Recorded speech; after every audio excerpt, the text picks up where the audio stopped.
जय माता दी। मैं हूं आचार्य डॉक्टर राजेश ओझा। आज बात करेंगे धनतेरस की।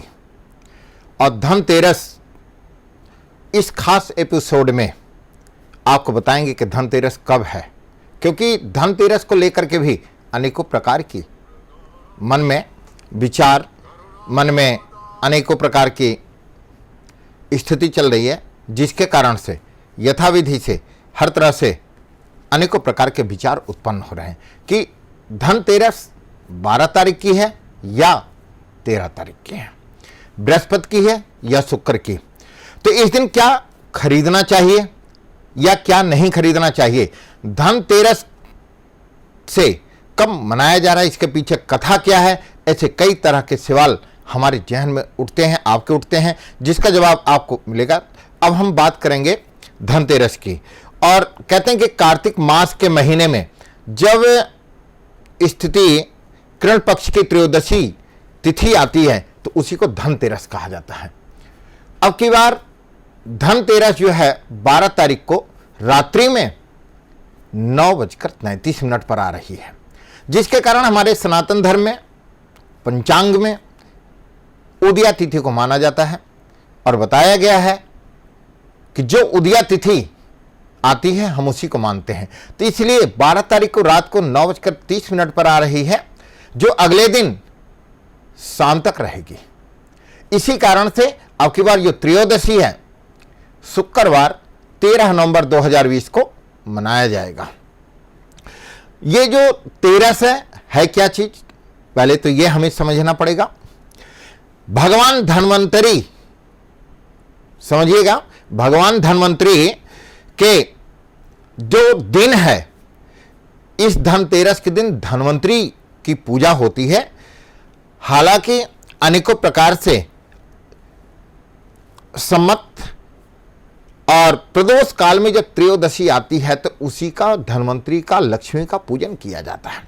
कुबेर, धन्वंतरी और कुबेर की जो उपासना करते हैं, जो पूजन करते हैं, जिससे कि हमारे घर में सुख शांति समृद्धि और धन धान्य की वृद्धि हुई रहे, इस प्रकार से उन्होंने हम आप सब लोग अब की बार 13 तारीख को धनतेरस को बड़े विधि और विधान से मनाएंगे।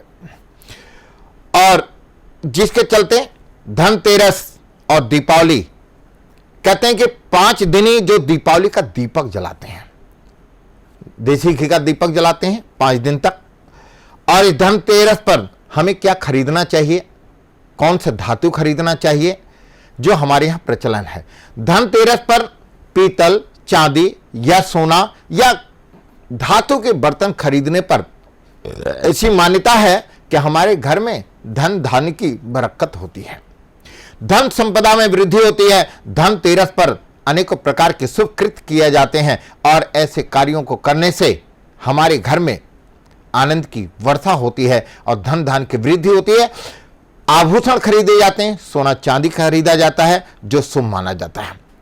कहते हैं कि कुबेर की जब आप उपासना करते हैं, लक्ष्मी की उपासना करते हैं, उस समय धनतेरस पर भगवान धन्वंतरी की कृपा से जब कुबेर की पूजा करते हैं तो कुबेर यंत्र पर पूजा करना चाहिए, लक्ष्मी यंत्र खरीदना चाहिए, कुबेर यंत्र खरीदना चाहिए। ऐसा करने से आपके जीवन में सुख समृद्धि और वैभव आता है। जिसके घर में श्रीयंत्र घर में, दुकान में, तिजोरी में रहता है, वहां पर कभी धन की कमी नहीं आती है। इस प्रकार से अब की बार इस दिवाली पर तुला राशि के जो जातक हैं और शुक्र जाने राशि परिवर्तन क्या आपके जीवन में डालेगा। तो जब आप धन्वंतरी के पूजन की बात करते हैं तो आपके यहां कुबेर यंत्र या लक्ष्मी यंत्र यदि धनतेरस को आप खरीदते हैं और उसकी उपासना करते हैं तो आपके घर में धन की बरकत होती है। या लक्ष्मी गणेश जब आप पूजन करते हैं, जब आप विनायक जी को लाते हैं, विनायक कहते हैं दक्षिण सूंड वाले, और जो वामवर्ती सूंड के गणेश होते हैं उनको गणेश जी कहा जाता है।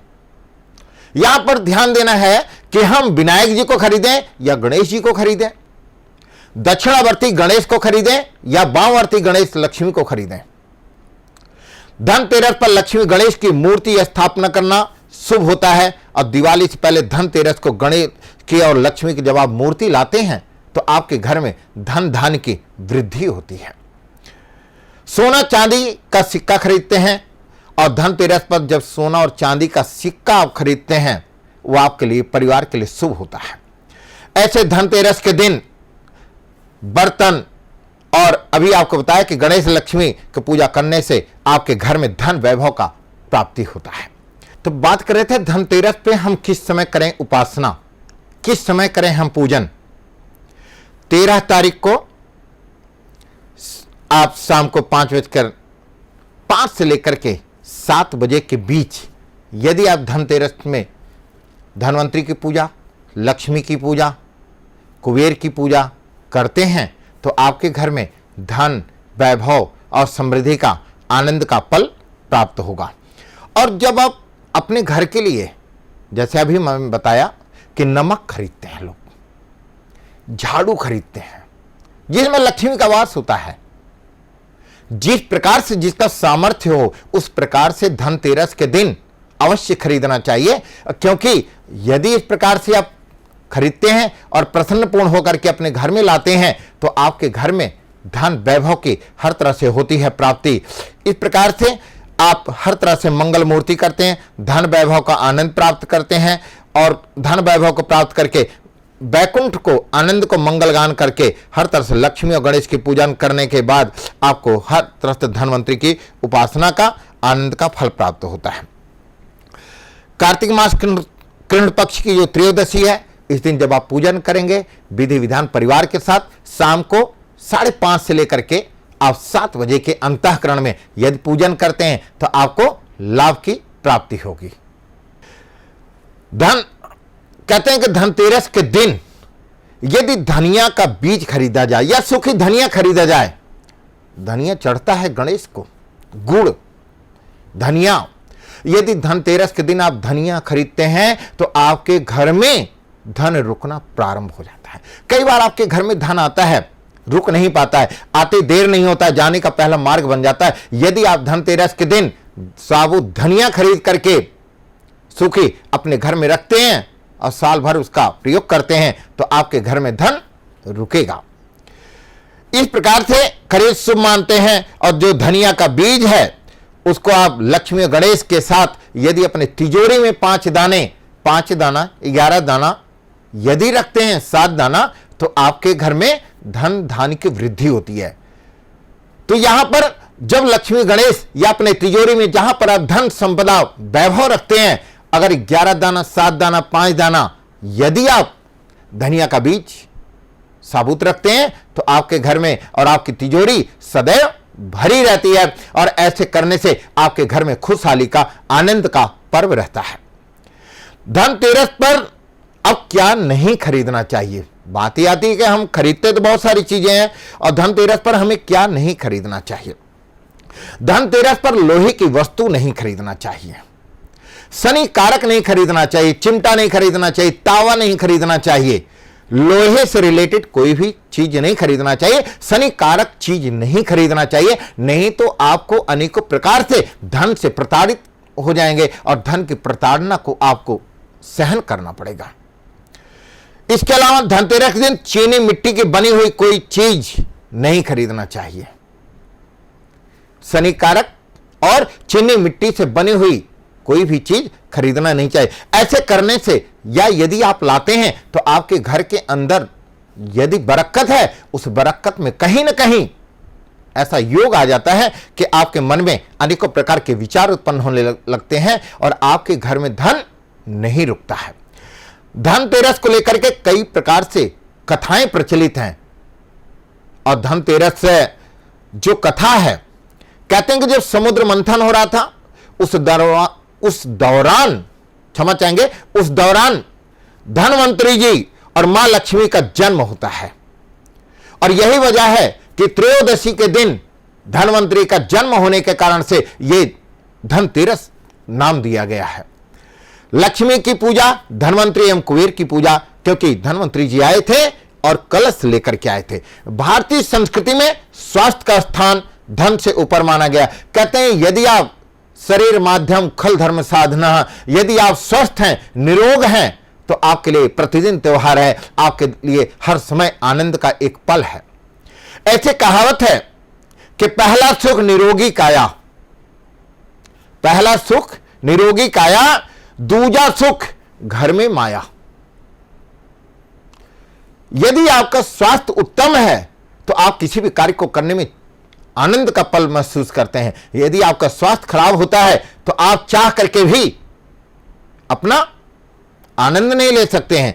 तीसरे, दीपावली में सबसे पहले धनतेरस को जो महत्व दिया जाता है वो भारतीय संस्कृति में शास्त्र में वर्णित कथाओं के अनुसार जब समुद्र मंथन के द्वारा कार्तिक कृष्ण पक्ष और त्रयोदशी के दिन भगवान धन्वंतरी का जो प्राकट्य दिवस माना जाता है, और जो धन्वंतरी जी हैं ये भगवान विष्णु के अवतारी पुरुष हैं। ऐसे संसार में चिकित्सा विज्ञान के विस्तार और प्रसार के लिए भगवान विष्णु ने धन्वंतरी का रूप धारण किया था। जो आप औषधि का जो मालिक है धन्वंतरी, दवाई, आज के वर्तमान समय में आप देखते हैं प्रत्येक परिवार के अंतःकरण आप देखते हैं किसी न किसी का स्वास्थ्य खराब रहता है। यदि आप अपने घर में पश्चिम और उत्तर के कोने पे दवाई रखना प्रारंभ कर देते हैं तो आपके घर में बीमारियों की कमी होने लगती है। यदि आप अपने बेड के सिराने दवा रखना चालू कर देते हैं या बेड के सिराने रखना चालू कर देते हैं, आपके घर से बीमारी जाएगी नहीं, आपके घर में बीमारी और जकड़ती चली जाएगी। इस प्रकार से भगवान धन्वंतरी के प्रकट होने के उपलक्ष्य में इस धनतेरस को मनाया जाता है। और ये धनतेरस, धन्वंतरी जी भगवान विष्णु के अंश अवतार हैं। धनतेरस से जो कथा है वो कहते हैं कार्तिक मास के जो त्रयोदशी तिथि होती है, और इस तिथि के दिन देवताओं के कार्य में बाधा डालने के कारण भगवान विष्णु ने असुरों के गुरु शुक्राचार्य का आंख फोड़ दिया था। देवताओं के काम में बंधन डालना, और उस समय इसी कार्तिक मास त्रयोदशी के दिन असुरों और भगवान युद्ध का समय चल रहा था। गुरु शुक्राचार्य जी जा करके एक लोटे के टोटी में बैठ गए थे और दरभा कुसा और उस कुसा से उनके आंख को निषिद्ध कर दिया गया था, आंख फोड़ दी थी। कथा के अनुसार देवताओं को राजा बलि के भय से मुक्ति दिलाने के लिए राजा बलि से मुक्ति दिलाना था, और वहां पर शुक्राचार्य ने वामन रूप में भी भगवान विष्णु को पहचान लिया था। राजा बलि कहते हैं ना कि ये न बद्धो बलि राजा दानवेंद्रो महाबला तेन त्वान प्रधनामी रक्षे माचल माचला। और ऐसे वामन कुछ मांगे, उन्हें इनकार कर दिया। वामन साक्षात भगवान विष्णु हैं जो देवताओं की सहायता के लिए तुमसे सब कुछ छीनने आए हैं। राजा बलि को शुक्राचार्य ने कहा कि हे शुक्राचार्य ने कहा, राजा बलि ये जो वामन अवतार आए हैं भगवान विष्णु हैं, आपके सब कुछ लेना चाहते हैं। बलि ने शुक्राचार्य की बात नहीं मानी और भगवान के द्वारा मांगी गई 3 पग भूमि दान करने के लिए राजा बलि ने हां कर दिया। और उसी प्रकार से जैसे उन्होंने दान देने की बात कहा और कहने लगे, शुक्राचार्य ने बार बार समझाया राजा बलि को कि ये स्वयं विष्णु है, पर राजा बलि ने कहा नहीं, मैंने वचन दे दिया है तो मैं अवश्य अब इसको कार्य करूंगा, 3 पग दूंगा। भगवान ने कहा था मुझे 3 पग चाहिए, और राजा बलि ने कहा था प्रभु आपको 3 पग हम अवश्य देंगे। और उस कमंडल में, राजा बलि के कमंडल में लघु का रूप धारण करके शुक्राचार्य जाकर के बैठ जाते हैं। कमंडल से जैसे बताया ना टोटी, जैसे जल निकलने का मार्ग बंद हो गया, वामन भगवान शुक्राचार्य की चाल को समझ गए और भगवान वामन ने अपने हाथ से रखे हुए कुशा से कमंडल में डाल करके शुक्राचार्य की आंख फोड़ देते हैं। इस प्रकार से शुक्राचार्य की आंख फूट गई और छटपटा करके कमंडल से निकल आए। इसके बाद बलि ने 3 पग भूमि भगवान को देने के लिए संकल्प लिया। भगवान वामन ने एक पैर से संपूर्ण पृथ्वी को नापा और दूसरे से अंतरिक्ष को, तीसरा पग रखने के लिए कोई स्थान नहीं बचा।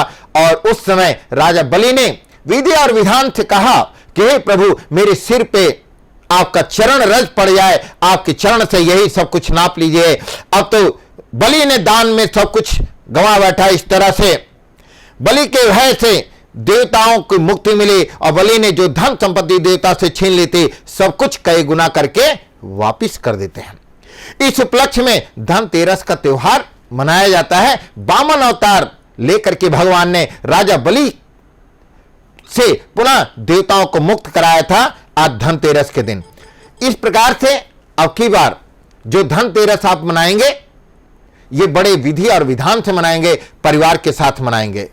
कहते हैं कि जो आप इस कार्य को करते हैं धनतेरस के दिन, जो आप दीपक प्रज्वलित करते हैं सायंकाल में मिट्टी का दीपक होना चाहिए। अपने घर में सुख समृद्धि को प्राप्त करने के लिए अपामार्ग का यदि वृक्ष मिल जाए या टहनी मिल जाए, संतान की आयु के लिए, परिवार की आयु के लिए, कुटुंब की आयु के लिए दक्षिण की दिशा में दीपक का लौ, दक्षिण की दिशा, आप अपने दरवाजे के दोनों तरफ मिट्टी का दीपक जलता हुआ रखते हैं जिसका लौह दक्षिण की तरफ होता है और यमराज से प्रार्थना करते हैं कि प्रभु हमारे घर में सुख शांति समृद्धि प्राप्त हो। या धनतेरस के दिन अपामार्ग का टहनी मिल जाए तो उसको सिर से मार करके दक्षिण में फेंक देना चाहिए। इस प्रकार से सभी सदस्य करते हैं और इस कार्य को करने से पूरा हमारा घर कुशल हो जाता है। विधि और विधान से करने के बाद हर तरह से हमें सुख की प्राप्ति होती है और सुख प्राप्त करके हम वैकुंठ को प्राप्त करते हैं। इस प्रकार से जो इस कार्य को करते हैं दीपक प्रज्वलित करते हैं और दीपक प्रज्वलित करने के बाद वह मंगल मूर्ति को आनंद करते हैं। धनतेरस के दिन जब विधि और विधान से आप इस कार्य को करते हैं, दीपक जलाते हैं, अपने परिवार को हर तरह से आनंद की अनुभूति करते हैं। धार्मिक मान्यताओं के अनुसार कहा जाए जो व्यक्ति धनतेरस के शाम के समय विधि और विधान से अपने दरवाजे पर दीपक रखते हैं उनके घर में हर तरह से आनंद की प्राप्ति होती है। संतान सुख, लक्ष्मी सुख, कुबेर सुख, सुख और शांति और निरोग काया को प्राप्त करने के लिए यम का दीपक जलाया जाता है और कहते हैं कि हमारे घर में हर तरह से सुख शांति की समृद्धि प्राप्त हो। इस प्रकार से धनतेरस में आप विधि और विधान से जब भी कोई तिथि या त्योहार आता है तो हमें बड़ी श्रद्धा भाव से अपने परिवार के साथ यदि आप विधि और विधान से रहते हैं और इस कार्य को करते हैं तो आपके जीवन में कभी कोई कष्ट प्राप्त नहीं होता है। तो इस बार जो आप धनतेरस मनाएंगे वो मनाएंगे 13 नवंबर 2020 दिन शुक्रवार को और बड़े विधि विधान से मनाने के बाद आपके घर में हर तरह से मंगल मूर्ति का आनंद होगा। इसी प्रकार से अगले एपिसोड में आपको बताएंगे कि दिवाली पर कैसे करें हम पूजा, दिवाली पर किस प्रकार से करें लक्ष्मी की आराधना, हम किस लग्न में पूजा करें जिससे हम ऋण युक्त ना हो, हमें ऋण से निजात मिले, हमारे घर में धन वैभव सुख समृद्धि की प्राप्ति के लिए हम अगले एपिसोड में आपको बताएंगे कि दिवाली के किस प्रकार करें पूजा या दिवाली के किस मुहूर्त में पूजा करने से होता है हमारे व्यापार में बरकत। तब तक के लिए जय माता दी।